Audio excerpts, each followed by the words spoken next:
이제 굉장히 딱딱했죠? 전체 시간이 아주 말랑말랑하게 이제 우리 김은정이 그 대표이사가 음식물 쓰레기 퇴비가 아니고 우리가 생활 쓰레기 다른 거 그런 거에 대해서 한번 기술적인 거 지금 이제 젊으신 분인데 산업으로 지금 발전하고 있는데 굉장히 말랑말랑한 이야기를 좀 한번 나눠볼까.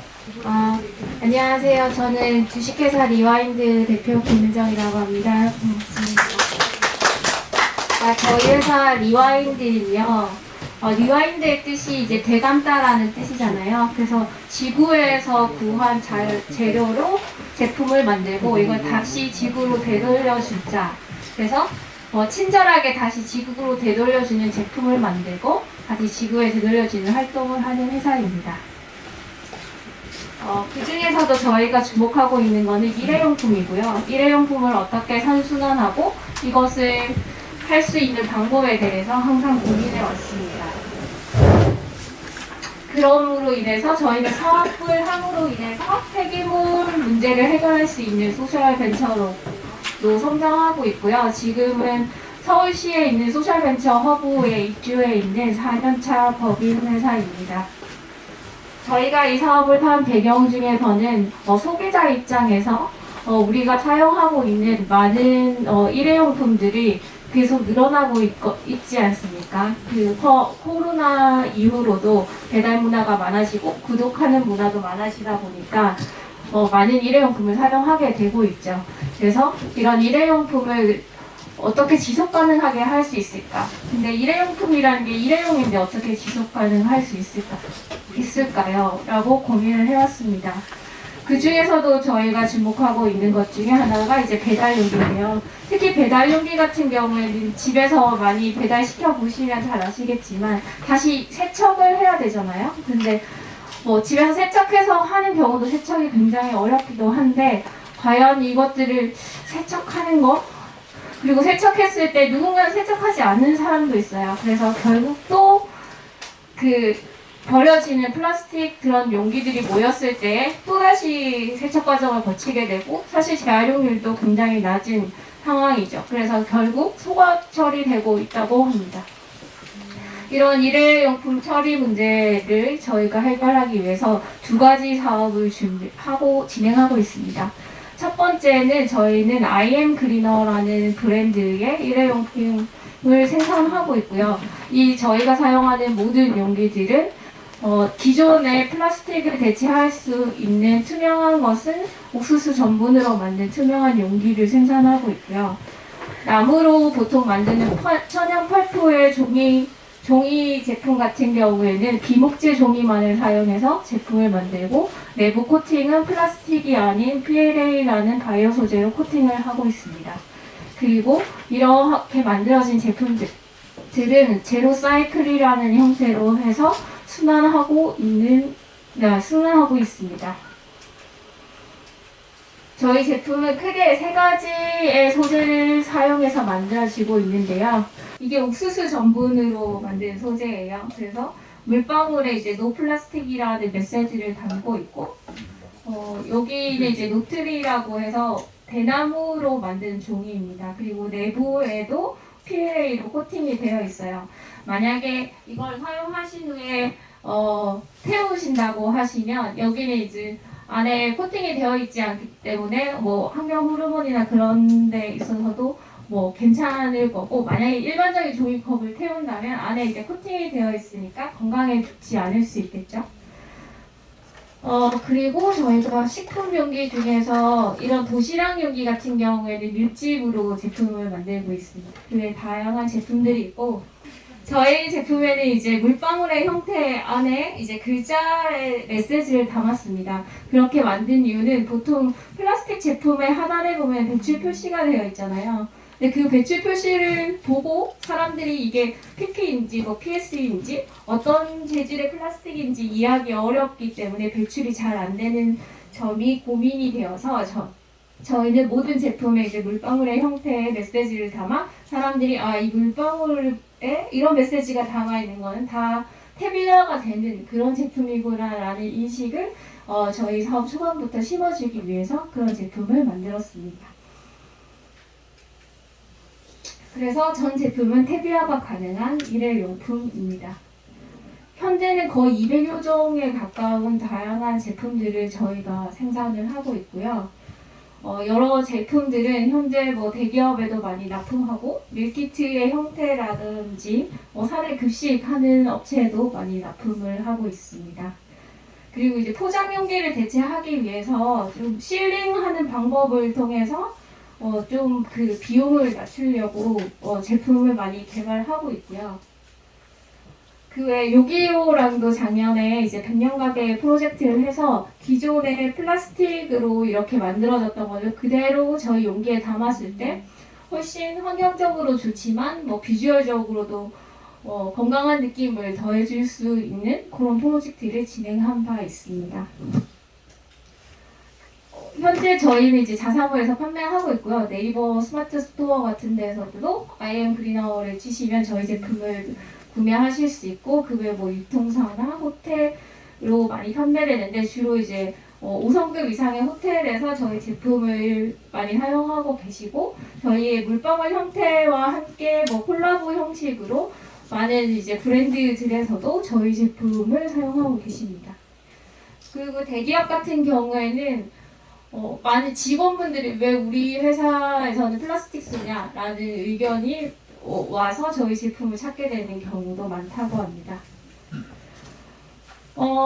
저희가 지금 국가에서 탄소 저감을 위해서 많이 노력하고 있잖아요. 근데 저희 제품을 사실 사용하는 것만으로도 탄소 배출을 작년에 저희가 이만큼 줄일 수 있었습니다. 그래서 소재 자체가 플라스틱 대비의 저탄소 소재라고 이해해 주시면 될 것 같아요.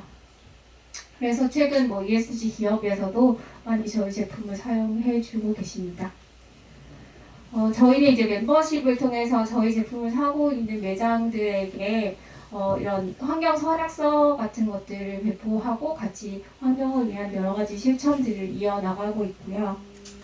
그 중에서 펄프 용기 같은 경우에는 말씀드린 대로 밀집으로 만들었어요. 그래서 굉장히 퇴비화가 잘 되고 음식물과 같이 했을 때는 퇴비기에 돌려도 무난 충분히 사용이 가능한 소재라고 저희는 판단하여서 이런 사업을 시작하기도 하였거든요.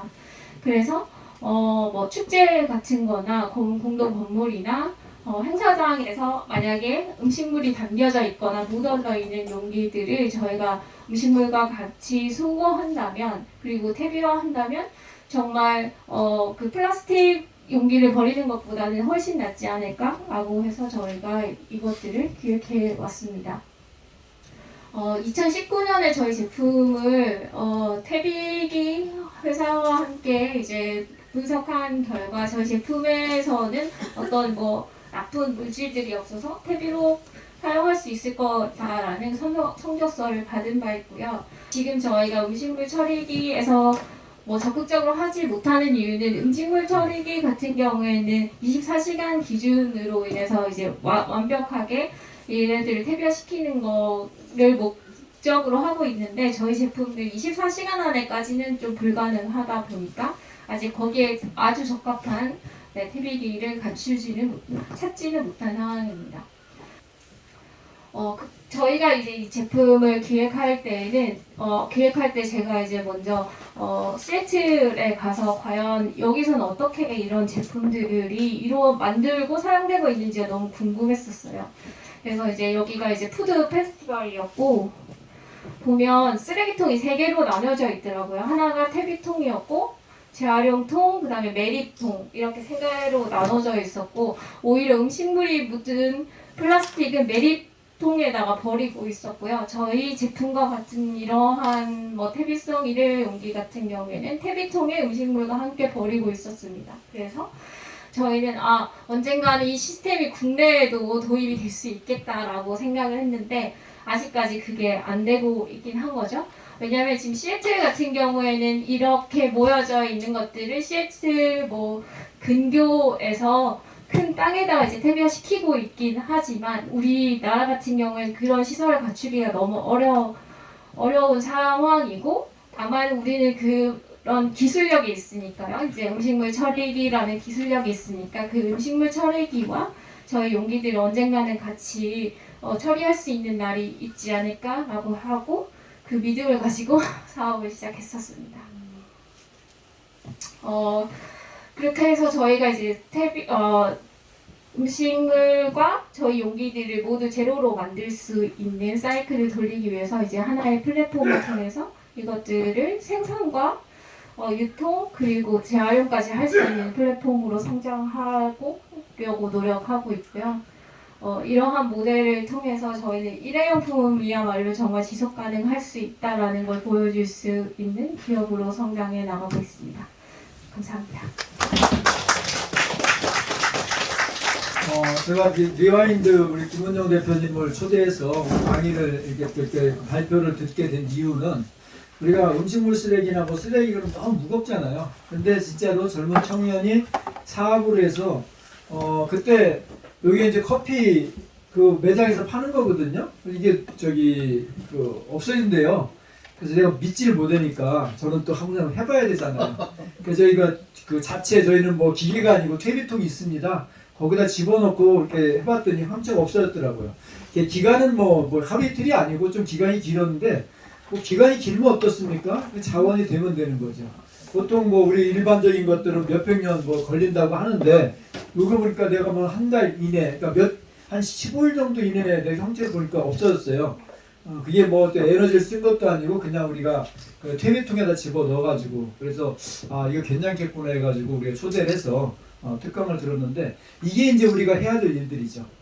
이제 이거 쓰레기를 자원으로 만드는데 신나게 만들어서 그 다음에 이게 또 열심히 하니까 환경도 좋은데 돈도 버네. 이게 이제 우리 도시노부들이 찾아야 될 포커스가 아닌가 그렇게 싶습니다. 너무 거창하게 뭐 기업에서 하는 거 이런 거 말고 진짜 작은 것들 그래서 우리가 봤습니다. 요거는 내가 환경부에다가 요청을 했어요. 우리가 세미나를 하는데 우리 관리 정책 방향을 좀 보내줬으면 좋겠다. 그렇다고 뭐 저희 세종시에서 여기까지 오시긴 힘드니까 그래서 저한테 보내와서 그 보내온 자를 잠깐만 이렇게 좀 보면서 우리가 환경부에서 쓰레기를 어떻게 음식물 폐기물을 어떻게 처리하는 정책을 좀 보는 것도 좋을 것 같아요. 이거와 이제 제 강의를 이어가려고 합니다. 여러분 여기 보시면 돼요. 한국은 어떻게 음식물 쓰레기 전쟁에서 승리했을까? 이게 이제 그 BBC에서 만든 건 유튜브에 치면 나오는데 4분 정도짜리입니다. 근데 꼭 보셔야 되는 게 우리가 지금 음식물 쓰레기 뭐 잘못해 그러는데 우리가 세계적으로 사실은 잘하고 있대요. 네. 그래서 잘하고 있기 때문에 그런 것들에 대한 이야기. 그 다음에 뉴욕의 그 음식물 쓰레기 처리하는 것도 꼭 보십시오. 세계에서 가장 못하고 있는 그런 내용이거든요. 그 이유는 뭐냐? 간단합니다. 미국은 땅이 넓잖아요. 어디든지 그냥 묻으면 돼요. 근데 우리나라 땅이 작잖아요. 그렇기 때문에 묻으면 안 되죠.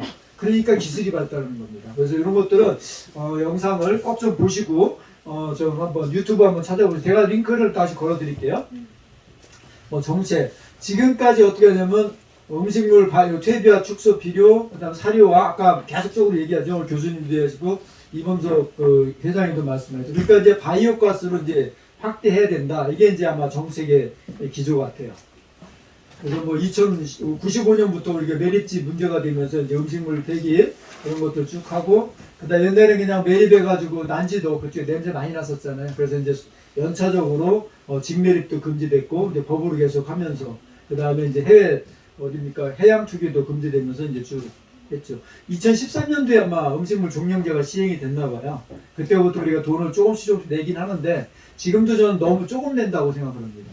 그래서 좀 이걸 대폭으로 이게 사실 정부나 학자들이 할 수 없는 얘기예요. 시민이기 때문에 하는 얘기입니다. 나는 욕먹지 않거든요. 왜냐면 내가 생각했을 때 너무 문제가 있다. 왜냐면 이게 원가도 안 되는 것 같고 한다. 이렇게 생각을 합니다. 그리고 이제 뭐 516만 톤이 우리나라에 음식물 쓰레기가 발생이 된대요.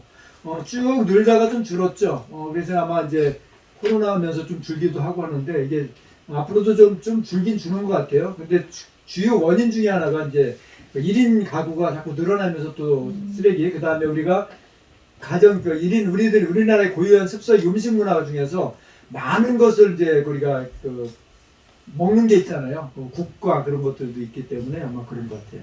그런 게 있고, 지금 현재는, 퇴비화와 사료화가 77%, 그게 지금 되는 거죠. 그래서 지금 보면은 이제 바이오가스화가 16%, 지금 제가 주목하고 있는 거는 7%. 이게 굉장히 낮은데 이 퍼센테이지도 앞으로 올려야 되겠다. 그런 생각이죠. 이런 게 줄고 그 다음에 기타 항목이 많이 늘어야지 되지 않을까 하는 그런 생각입니다. 지금 뭐 이제 아까 직매립 쭉 나와 있고요. 그 다음에 이제 지자체에서 이제 처리하는 방식도 이제 바뀌고 있다는 이런 쪽에 말씀을 주셨고, 이제 법률적으로도 계속적으로 추진하고 있다 이렇게 말씀하고 있어요. 이제 그 다량 배출 사업장 같은 경우가 이제 있는데 이게 아마 200제곱미터 되는 것 같은데 거기에 보면은 음식물 많이 안 나오는 것도 이제 그 규제가 되고 있는 건데 이제 우리 카페 같은데 뭐 이런 데들은 이제 줄인다, 이제 제외시킨다 이런 내용 같아요. 그래서 이제 뭐 지금도 이제 그 수입산 폐맥주 같은 거를 이제 앞으로는 이제 그 원료로서 새로운 방법으로 쓰겠다는 그런 쪽인 것 같고, 그 다음에 이제 편의성 제공, 요거는 저 감량기를 이제 이거는 줄이는 그런 많이 이제 확대하는 그런 내용인데, 이거는 정부에서 하기는 뭐하고 어떤 이제 그 산업이라든지 그 다음에 시민이라든지 이런 것들도 이제 가야 되지 않을까 하는 생각입니다. 그래서 이제 저는 RFID 사실은 이제 뭐 저도 이제 그 노원구에서 뭐 자원순환 쪽에 위원으로 있고 이렇게 좀 심사도 해보고 옛날에 해봤거든요. 근데 저는 물어봅니다. 진짜 주나? 진짜 주나? 거짓말 같아요. 왜 거짓말 같으냐면 우리는 사실 처음에는 RFID 되면서 이게 했는데 이거 뭐 500원, 300원 내봐야 큰 처음에는 줄였다가 이게 자꾸 이제 올라가는 그런 형식에서 이게 과연 진짜로 우리의 해답일까라는 의문은 사실은 갖고 있습니다. 새로운 방식으로 가야 되지 않을까 하는 생각도 있고요. 그래서 이제 잘된 점은 우리나라가 음식물 쓰레기를 분리 배출해가지고 버리는 거. 그래서 이제 쓰레기에 지금 서구 인천 매립장이 이제 2024년 5년쯤에 이제 크로즈가 된다고 얘기하는데 공식화되어 있는 거. 그것들이 이제 어떤 그 부하가 좀 많이 줄어들었죠. 분리를 좀 잘 해가지고. 그래서 이제 전국 단위의 실행도 하고 여러 가지 있습니다. 이건 자료로 좀 여러분 보시면 될 것 같고요. 근데 이제 지금 부족한 건 사료와 퇴비화가 아까 수요처가 없고 이제 문제가 이제 한계에 도달했다. 그래서 새로운 방식으로 바이오가스화로 이제 간다. 그래서 아마 정부의 정책은 바이오가스화 그런 쪽으로 가는 것 같습니다. 이제 저도 그런 생각을 하는 게요. 이제 우리가 지금까지 했던 건 많이 버려서, 그러니까 우리는 버리고 눈 감고 있으면 돈 몇천 원 주면 지자체에서 많이 버려가지고 또 우리 지자체 내에서 활동하는 게 아니고 다른 지자체 가서 그걸 또 버리고 있잖아요. 이게 과연 맞는 얘기냐? 그런 얘기들에 대한 의문점들이 이따가 좀 얘기를 드리겠습니다. 그래서 이제 아마 아까 교수님 말씀하셨는데 이게 지금 사실은 가축이죠, 가축. 이게 가축군요. 음식물 쓰레기는 이 정도고 나머지가 있을 겁니다. 굉장히 많은 건데 우리는 당사자가 배출하는 거니까 우리가 처리하자는 기본적인 철학을 갖고 가야 되지 않을까 하는 생각이고요. 그래서 이제 쭉 이런 내용들 저도 잘 모르는 내용이니까 이렇게 여러분들 보시고 보십시오. 왜냐하면 이건 이제 제가 자료를 받은 거기 때문에 이제 앞으로 가겠다. 시범사업도 해주겠다. 그래서 아까 맨 마지막에 또 한국은 어떻게 음식물 쓰레기를 쓰레기에서 이제 승리했는가, 이게 마지막 단계 그런 내용으로 주셨는데, 이거는 이제 여러분들의 자료를 좀 꼼꼼히 보시면서 환경부에서 우리 정부에서는 어떻게 음식물 처리를 할 것인가, 이 내용을 좀 보도록 하겠습니다. 자, 이제 마지막으로요. 이제 제가 이제 이렇게 할 건데요. 저희는 지금 음식물 쓰레기의 문턱을 높이자는 게 저희들의 시민운동의 올해 컨셉입니다. 그건 뭐냐면 내가 버렸는데 내가 책임져야지, 누가 책임지냐 이거죠. 그런 것들에 대한 이야기가 된 거죠. 저희 노원 도시농업 네트워크는 간단합니다. 이 로고에서 보면 되죠. 자원 순환을 하기 위해서 설립된 단체입니다. 그래서 우리는 가장 쉽게 버리는 빗물, 이걸 잘 쓰자, 음식물 쓰레기를 퇴비로 만들자. 이게 핵심의 키워드. 어디서? 도시에서. 그래서 도시에서의 자원 순환을 할 수 있는 그런 구조고, 도시에 생명을 심는 꽃과 나무 그리고 채소를 심어서 우리가 태초에 푸른 지구를 다시 인공지방을 위해서 푸른 지구로 만들어 가는데 그런 것들을 하자라고 얘기하는 그런 단체입니다. 지금 오신 여기는 노원의 천수떡밭이라는 공간이고 규모는 한 28,000평 정도, 이제 숲과 그 다음에 여러 군데 있어가지고 아주 우리가 활동하기 좋은 공간입니다.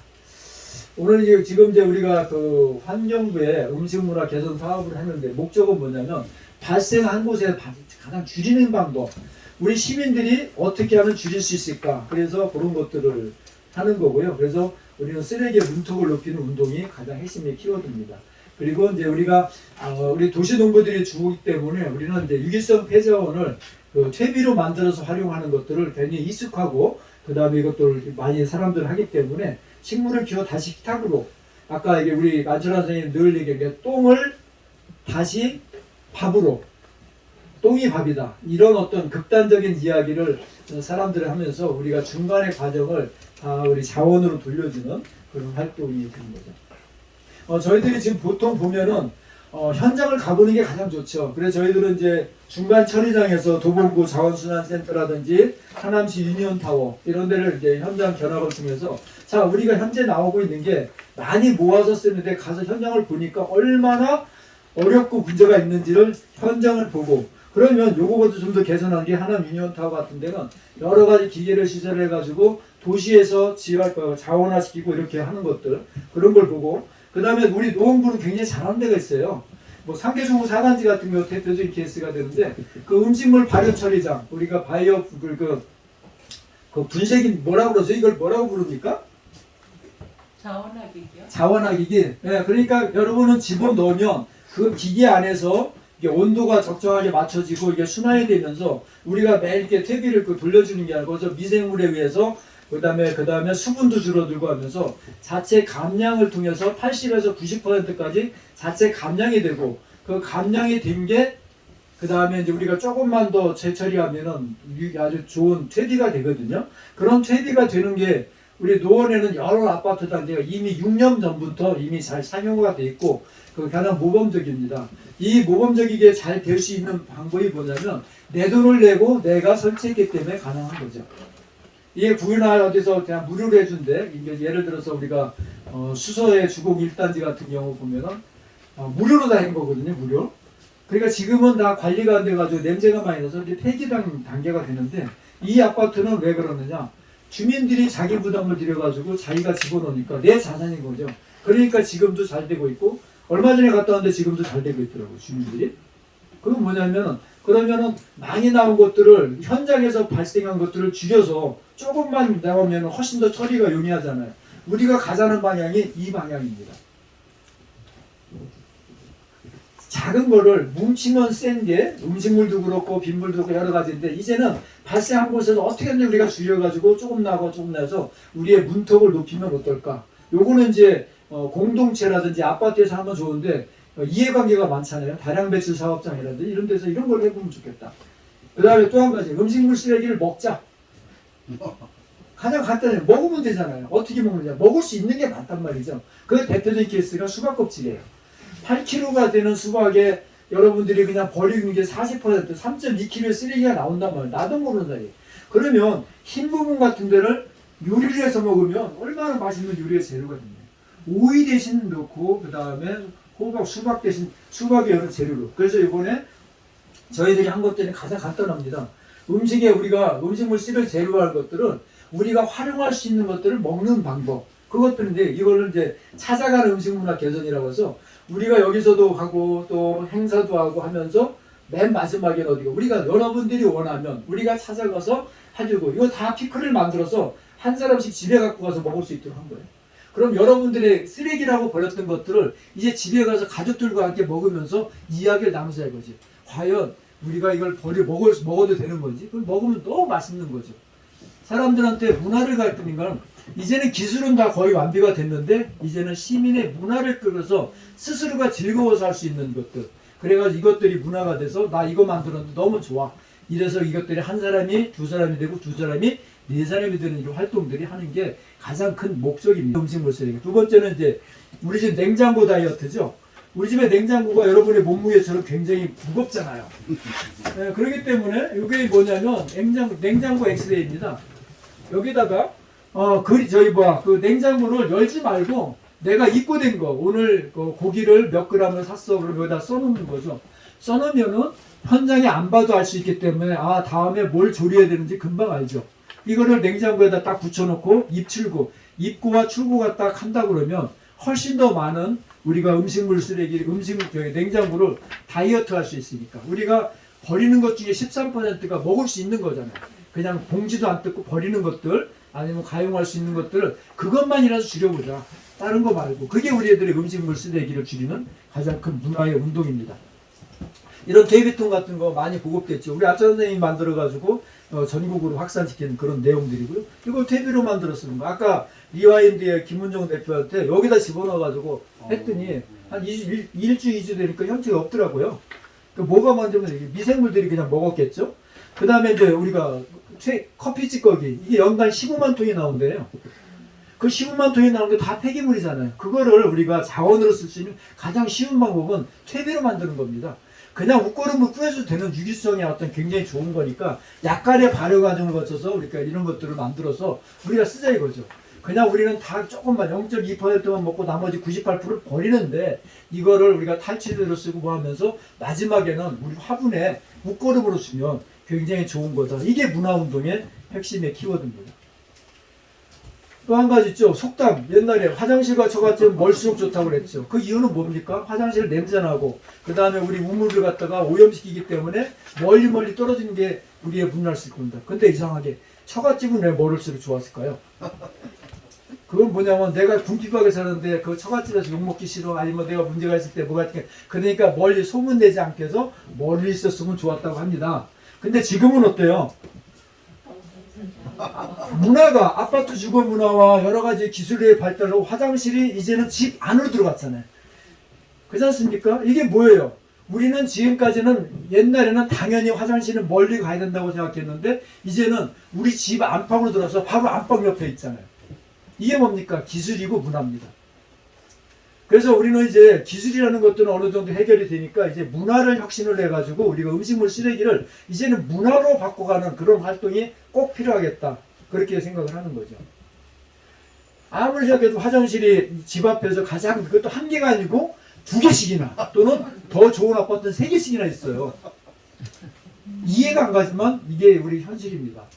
그래서 저는 자 우리가 파는 물 우리 병물은 언제부터 먹었어요? 88년도 올림픽 할 때 시판 임시로 나왔다가 이게 법제화가 돼서 지금 누구든지 먹고 지금 이 자리에도 있잖아요.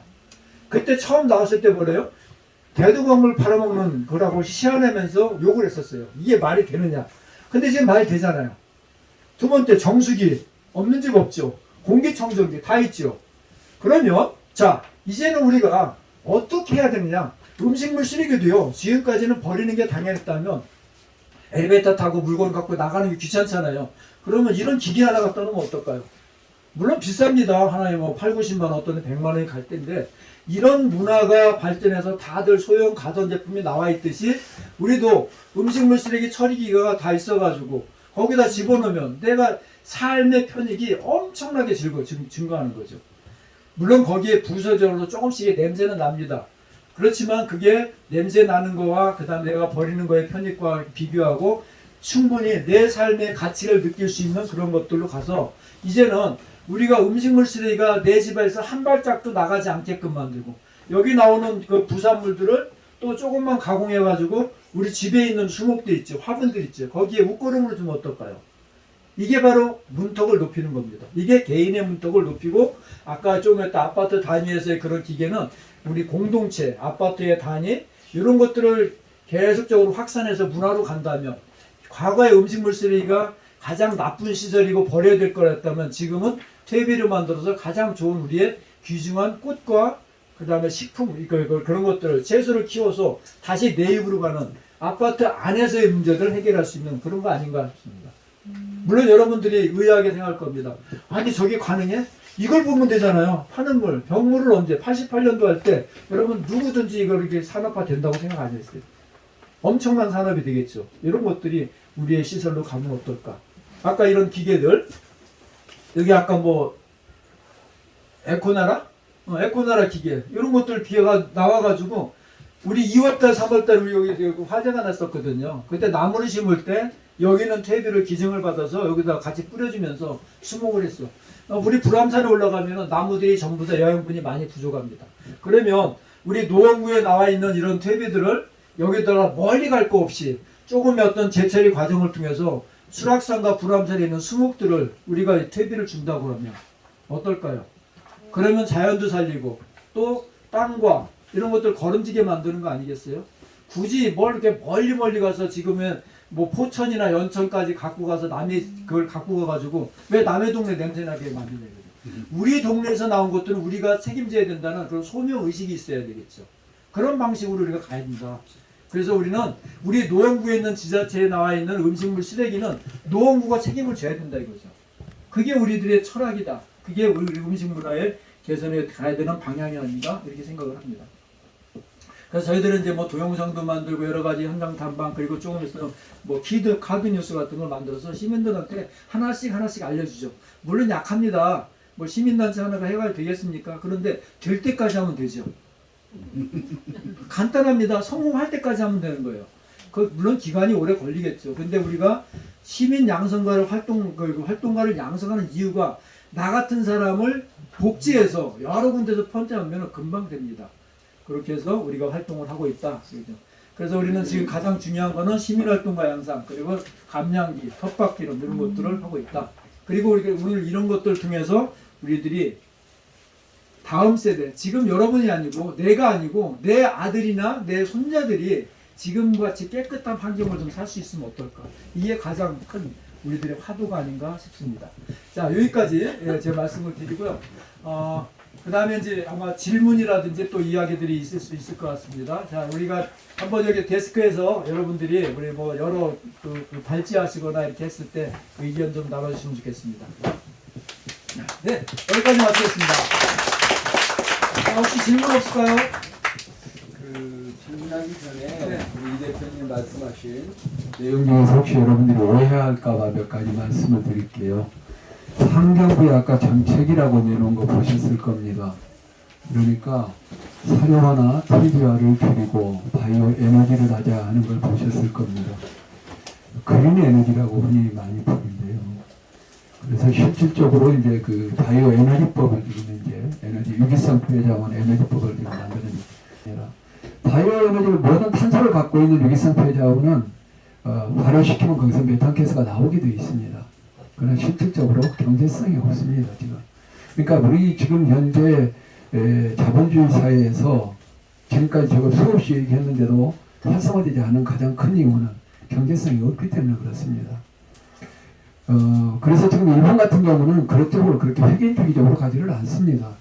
음식물의 폐기물 자체를 전부 다 등급화해서 씁니다. 그러니까 음식물이 굉장히 깨끗하고 좋은 것은 사람이 먹을 수 있으면 다시 사람이 재사용하고 사람이 먹을 수 없으면 동물에게 먹여서 다시 식품을 생산해내고 가장 빠른 방법이죠. 그게 음식물을 즉시 없애주는 그리고 가장 효율성 있게 사용하는 거죠. 그리고도 안 되면은 아까 말한 퇴비를 써가지고 식물이 먹도록 해주고 그리고도 안 되면은 아까 말한 분쇄를 해서 현기발효를 시켜서 미생물들이 결국 현기발효를 시키는 거죠. 미생물 먹이로 해가지고 그거를 에너지를 생산하고 그래도 그것도 하기가 힘들다 그러면은 고체 연료화하고 이런 각각의 음식물로 폐기물, 유기성 폐기물에 대한 품위와 등급에 따라서 이용 방안을 갖고 가는 것. 자연에서 나온 것은 자연으로 돌려가는 이런 자연순환의 어떤 원리를 우리가 갖고 가는 거지 기계를 이용해서 또 다른 에너지를 이용해서 뭔가를 자꾸 조작해서 거기서 편의성을 만들어내면 그거는 자연주의가 아닙니다. 그 자체는. 그리고 음식물은 근본적으로 원천간에서 만들어내지 않는 것이고 만들어졌을 때는 아까 말한 것처럼 이용가치의 우선순위에 따라서 음식물이 사용될 수 있는 시스템, 순환체계를 만드는 것이 중요하다 하는 걸 말씀드립니다. 아까 우리 도심에서 어려워가지고 지금 우리 이 대표님이 이제 그 건조기 말씀드렸는데 저는 그것도 반대하는 사람이에요. 에너지를 사용해가지고 하는 여러 가지 문제점들 때문에. 그걸 제조하는 사람들은 필요합니다. 그러나 그거는 최소의 어떤 그 부분으로 우리가 얘기하는 것이 일반화시킬 수 있고 그 대중화할 수 있는 것은 아니다. 기본적으로. 그래서 혹시라도 여기 계신 분들이 맞아. 우리는 이제 앞으로 이제 음식물 쓰레기는 그 냄새나고 저겠는데 그 버리고 뭐 하는 거 그 대도시에서 하면 돼? 그러면 안 되지. 그러니까 그거는 그냥 집에서 건조시켜가지고 그냥 그럼 건조시킨 건 누가 수거해 가나요? 그러니까 이제 실질적으로 아까 말씀하신 자기 텃밭이 있거나 또는 정원이 있거나 자기가 식물을 키우고 있는 사람은 또 조금 가능도 합니다. 그렇지 아니한 사람들은 그걸 만들어 놓는 거는 지금 그래서 뭐라고 얘기를 하고 있냐면 그 건조물을 일반 종량제 봉투 쓰레기 봉투에다 버릴 수 있도록 해달라고 지금 요구를 하고 있습니다. 제가 절대 안 된다고 얘기해요. 그러면 음식물 정책이 근본적으로 훼손된다. 그렇게 되면.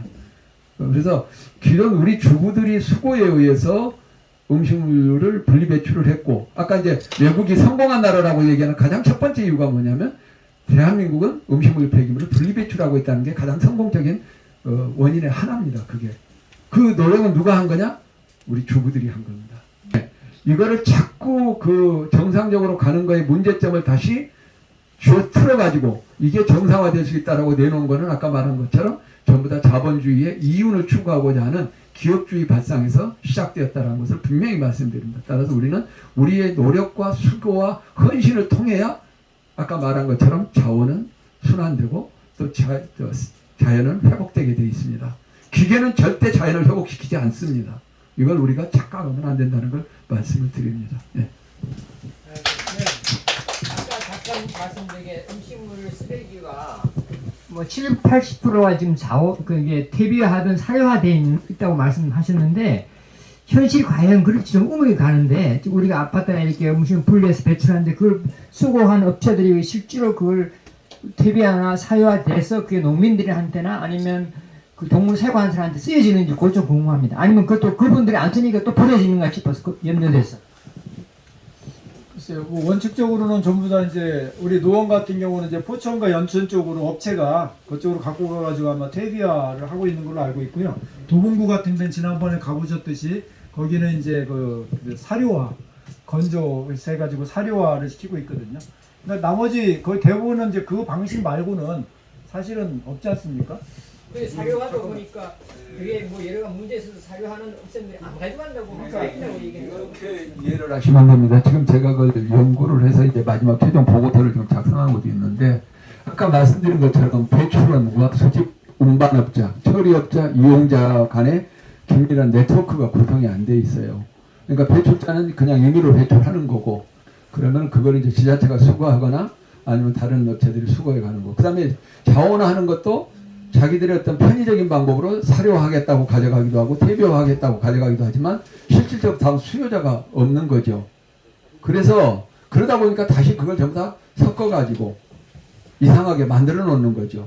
또 다른 쓰레기를 만들어 놓는 거죠. 그래서 이번에 지금 제가 지금 하고 있는 거는 환경부하고 배출원과 수요자가 연결되지 아니한 자원화는 전부 다 막을 계획입니다. 그래서 배출원에다가 전부 다 코드 부여를 할 겁니다.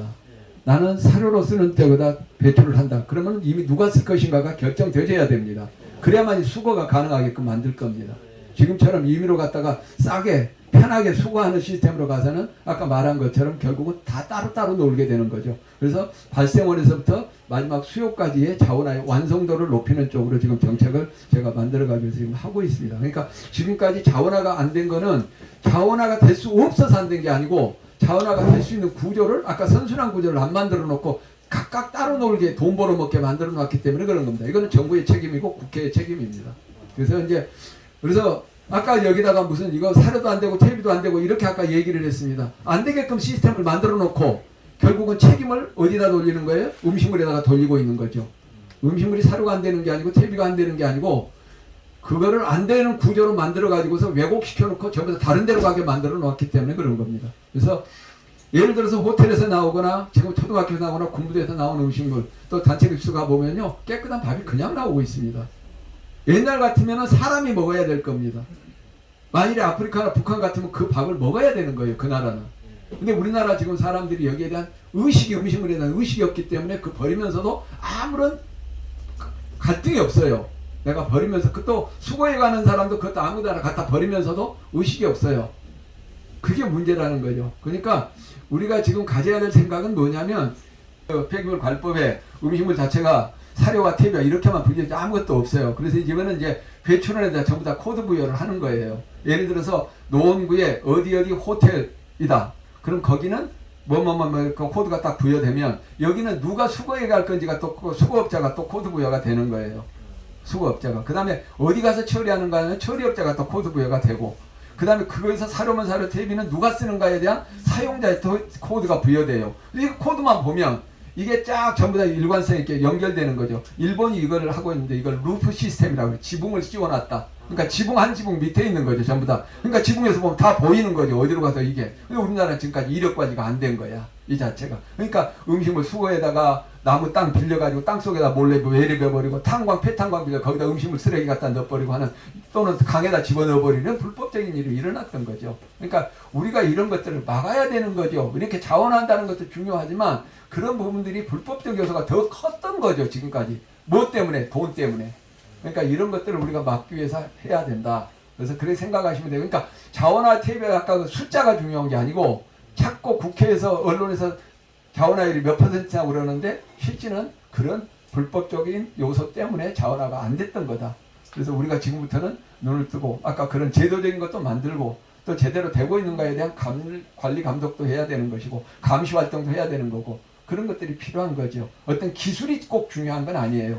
이거는 아까 말한 것처럼 자연 속에는 스스로 그걸 정화시키고 순환시킬 수 있는 질서가 만들어져 있어요. 이 자연 속에는. 인간들이 그걸 왜곡시키고 있는 것이지. 그러니까 잘 우리가 자연의 순호 질서를 따라서 살아가면 자연은 회복되고 아름다워진다. 사람도 예뻐진다. 이렇게 생각합니다. 네. 자, 혹시 뭐 또 이야기 나누거나 질문할 사항 있으실까요? 지금 시간이 좀 뭐 한 30분도 오버됐습니다.